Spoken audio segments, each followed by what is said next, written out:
අද අපගේ මේ විශේෂ විග්‍රහයට සාදරයෙන් පිළිගන්නවා. අද අපි කතා කරන්න යන්නේ ගර්භාෂය ඉවත් කිරීමේ සැත්කමක්. ඒ කියන්නේ පිළිකා නොවන තත්වයක් සඳහා කරන සැත්කමකදී ඩිම්බකෝෂය ඉවත් කරන්න ඕනේද නැත්නම් ඒවා ආරක්ෂා කරන්න ඕනේද කියන එක ගැනයි. මේක ඇත්තටම බොහොම තීරණාත්මක වගේම සංකීර්ණ වෛද්‍යමය මාතෘකාවක්.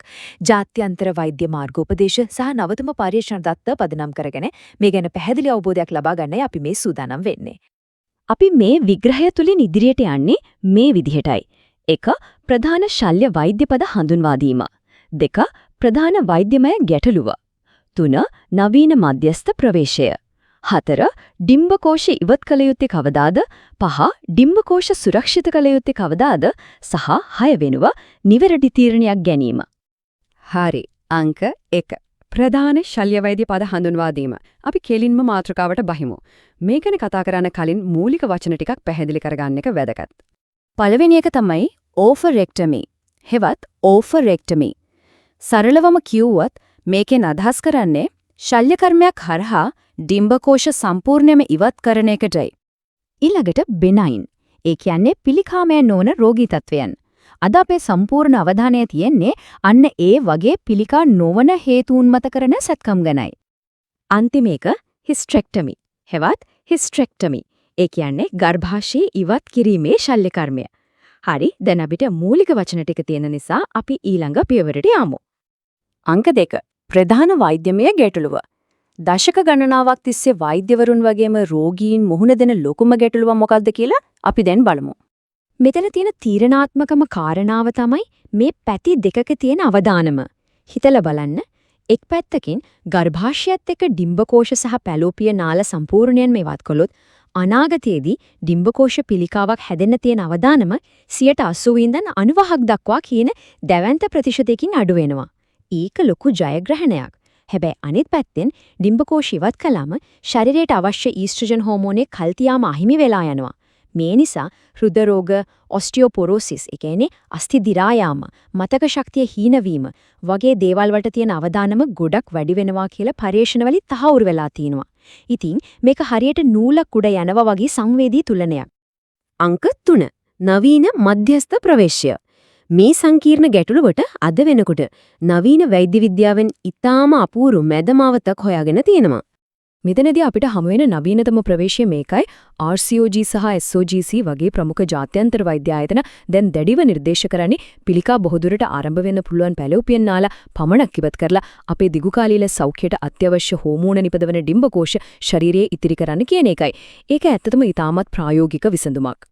මේ එකිනෙකට වෙන සැත්කම අපේ ශරීරයට බලපාන්නේ කොහොමද කියලා බැලුවොත් සල්පින්ජෙක්ටමි කියන සැත්කමේදී ඩිම්බකෝෂ ඉතිරි වෙනවා. ඒ නිසා කෘත්‍රිමව ආර්ථව හරණයක්, ඒ කියන්නේ මෙනෝපෝස් තත්ත්වයක් එකවරම ඇති වෙන්නේ නැහැ.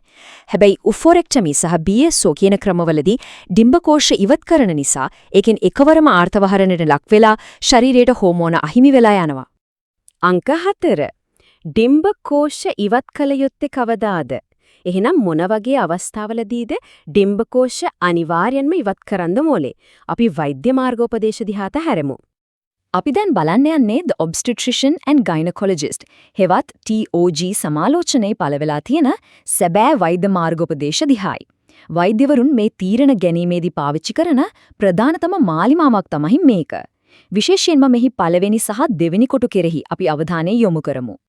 මේ මාර්ගෝපදේශයේ පළවෙනි කොටුවෙන් ඉතා පැහැදිලිව පෙන්වා දෙනවා ඩිම්බකෝෂ ඉවත් කළ යුතුම අවස්ථා මොනවද කියලා.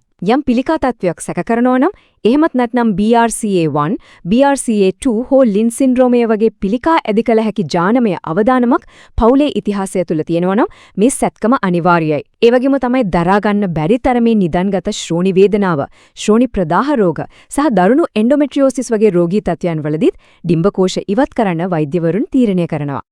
අංක 5. ඩිම්බකෝෂ සුරක්ෂිත කළ යුත්තේ කවදාද? හරි, දැන් අපි අනිත් පැත්ත බලමු. ඒ කියන්නේ ඩිම්බකෝෂ ඉවත් නොකර ආරක්ෂා කරගන්න ඕනේ කුමන අවස්ථාවලදීද කියන එක. මේ සඳහා අපිට TOG මාර්ගදර්ශය දෙවෙනි කොටුවෙන් ඉතා පැහැදිලි නිර්ණායක සපයලා තියෙනවා. මෙතනදී අවධානය කරන දේ තමයි සාමාන්‍ය අවධානමක් තියෙන, ඒ කියන්නේ පවුලේ පිළිකා ඉතිහාසයක් හෝ ජානමය බලපෑමක් නැති, ඒ වගේම තවමත් ආර්තවහරණයටපත් නොවූ අයගේ ඩිම්බකෝෂ අනිවාර්යයෙන්ම සුරක්ෂිත කරන්න ඕනි කියන එක. මීට අමතරව ආර්තවහරණයටපත් වුණු අයට වුණත් වෙනත් කිසිම අමතර අවධානමක් නැත්නම් ඩිම්බකෝෂ ඉතිරි කරන එක අද කාලේ නිර්දේශ කෙරෙනවා. මොකද ඒවයින් නිකුත් වෙන සුළු හෝමෝන ප්‍රමාණය පවා සමස්ත සෞඛ්‍යයට ගොඩක් හිතකර වෙන්න පුරුවයි. අංක 6 නිවැරදි තීරණයක් ගන්නේ. අන්තිම වශයෙන් මේ ඔක්කොම කරුණු එකතු කරගෙන ප්‍රායෝගිකව නිවැරදි තීරණයකට එන්නේ කොහොමද කියලා අපි බලමු. මේ තීරණය ගැනීමේදී වයස කියන්නේ ඊටමත් තීරණාත්මක සාධකයක්. වයස අවුරුදු 45ට අඩු නම් අනිවාර්යෙන්ම ඩිම්බකෝෂ සුරක්ෂිත කරන්න තමයි ප්‍රමුඛතාවය දෙන්නේ. හැබැයි 45ත් 50ත් අතර නම් ඒක එක් එක්කෙනාගේ සෞඛ්‍ය තත්ත්වය මත වෙනස් වෙනවා. 50ත් 65ත් අතරදී නම් ඒක වෛද්‍යවරයා එක්ක හොඳින් සාකච්ඡා කරලා ගන්න ඕනේ තීරණයක්. නමුත් වයස 65ට වැඩි නම් ඩිම්බකෝෂ සුරැකීමෙන් ලැබෙන ප්‍රතිලාභයේ සාපේක්ෂව අඩු වෙනවා. මේක හරියටම කරන්න ජාත්‍යන්තරව පිළිගත්තු පියවර 4ක ක්‍රියාවලියක් තියෙනවා. පළවෙනි එක තමන්ගේ අවධානම තක්සේරු කිරීම. පවුලේ ඉතිහාසය වගේ දේවල් මෙතනදී බලනවා. දෙවෙනි එක ආර්තවහරණ තත්වය සහ වයස බැලීම. තුන්වෙනිවා තියෙන ශල්‍ය විකල්ප ගැන සාකච්ඡා කරන එක. සහ හතරවෙනිවා පිළිකා නිවාරණයද නැත්නම් કૃතිම ආර්තවහරණෙන් බේරෙන එකද කියන එකේ තියෙන වාසි සහ අවාසි හොඳින් තේරුම් ගන්න එක. රෝගියෙක් තමන්ගේ වෛද්‍යවරයා එක්ක මේ පියවර 4 හරියටම කතා කරගන්න එක අතිශයින්ම වැදගත්. ඉතින් මේ ජාත්‍යන්තර පරීක්ෂණ සහ මාර්ගෝපදේශවල අවසන් නිගමනය ගත්තොත් මෙහෙමයි විශේෂ අවධානමක් නැති ආර්තවහරණයට පෙරේ ඉන්න සාමාන්‍ය කෙනෙක් නම් අද තියෙන ප්‍රශස්තම සහ බහුලවම නිර්දේශ කරන විසඳුම තමයි ගර්භාෂය එක්ක ද්විපාර්ශ්වික පැලෝපිය නාල පමණක් ඉවත් කරලා ඩිම්බකෝෂ සිරුරේ ආරක්ෂිතව ඉතිරි කරන එක. මේ විග්‍රහයෙන් අපිට එක දෙයක් බොහොම පැහැදිලි. වෛද්‍ය විද්‍යාව කියන්නේ හැමතිස්සෙම කළු සහ සුදු පමණක් නෙමෙයි. ඉතින් මේ තීරණාත්මක සංදිස්ථානයේදී පිළිකාවදානමෙන් මිදීම සහ ශරීරයේ ස්වභාවික හෝමෝන සමතුලිතතාවය පවත්වා ගැනීම අතර තියෙන මේ සියුම් තුලනය හදියදම තේරුම් අරගෙන නිවැරදි තීරණයකට එන්න මේ කරුණ කොතරම් වැදගත් වෙයිද අපේ මේ පැහැදිලි කිරීම ඉදිරියේදී වෛද්‍යවරයාත් එක්ක කරන සාකච්ඡාවලට ලොකු අත්වැලක් වෙයි කියලා අපි විශ්වාස කරනවා. මේ සම්පූර්ණ විග්‍රහය පුරාවටම අපිත් එක්ක එකතු වෙලා හිටියේට බොහොම ස්තුතියි.